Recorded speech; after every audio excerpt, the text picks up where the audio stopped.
Bonjour et bienvenue dans What's Up Troll. Pour la sélection de cette semaine, je vous propose de rêver un petit peu. Je vous emmène en terrasse pour manger dans Dinner in Paris. C'est un jeu de pose de tuiles, de validation d'objectifs qui va donc mélanger plusieurs mécaniques qu'on connaît bien et qui fonctionnent très bien ensemble. Le but du jeu sera d'ouvrir des restaurants et surtout d'agrandir leur terrasse sur un plateau central qui représente une place de Paris. À mon tour, je vais commencer par récupérer une carte qui sera soit un ingrédient, soit une pièce.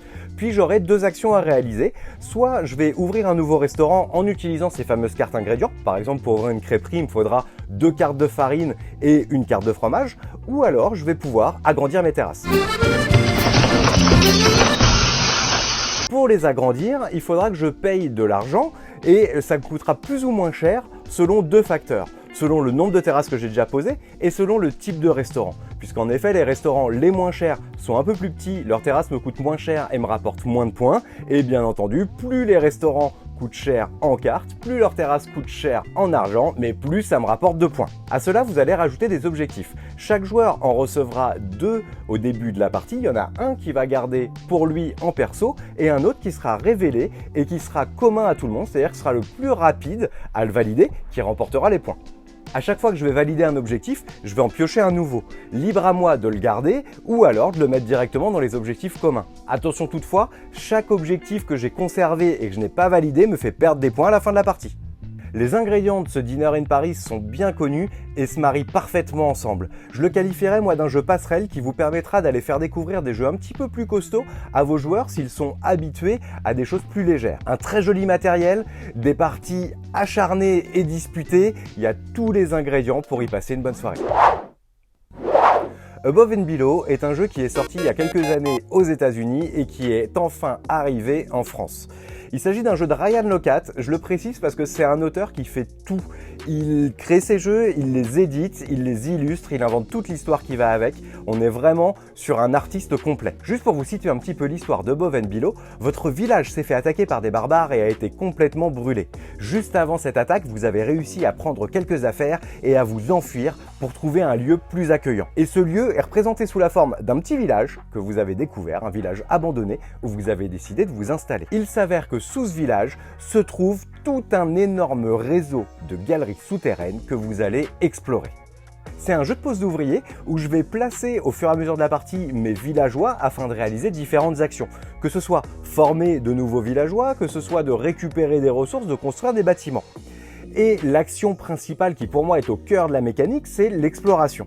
Quand je vais partir en exploration, on va me lire un chapitre dans un bouquin qui est présenté un petit peu à la manière d'un livre dont vous êtes le héros. Et selon la situation qu'on va me décrire, je vais devoir faire un choix. Par exemple, mon groupe se retrouve face à une araignée géante, je vais avoir deux options. Soit la combattre, soit me cacher dans les ombres.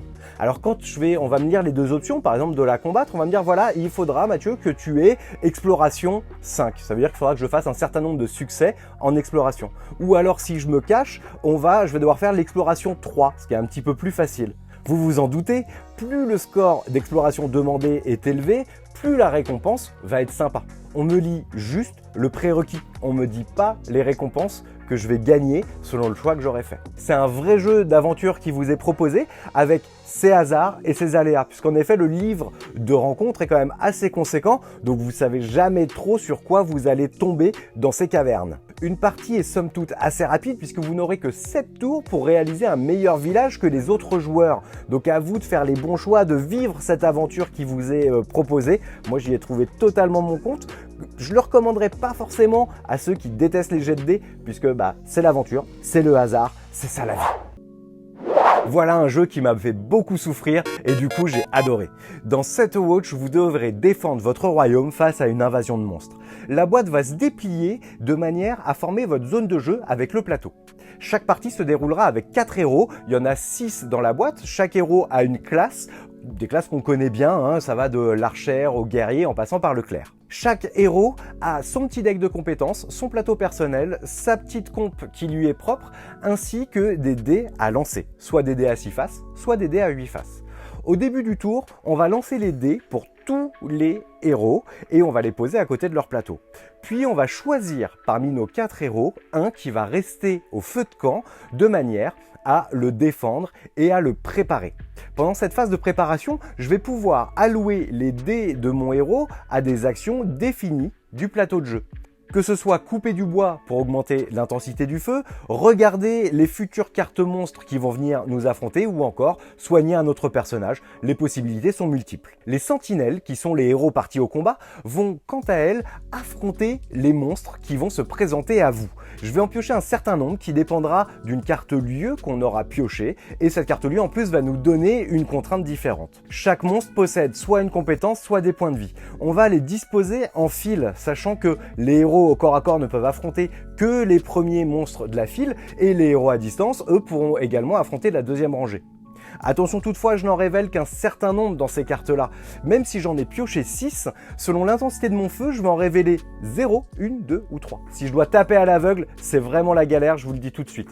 Quand je vais révéler les cartes, quand je vais combattre les monstres et les tuer, ils vont aller au cimetière. Certains monstres vont réduire l'intensité de mon feu, vont me faire des blessures, beaucoup d'effets à prendre en compte. À ça, vous rajoutez toutes les compétences de vos personnages. Il y a un côté puzzle casse-tête qui est super agréable, qui fait énormément mal à la tête. J'adore ça. Attention toutefois, même si le jeu est noté de 1 à 4 joueurs, à mon sens, c'est clairement un jeu solo, voire à 2 max. Et pour terminer, surtout, vous verrez à quel point le jeu est dur et méchant, c'est juste jouissif.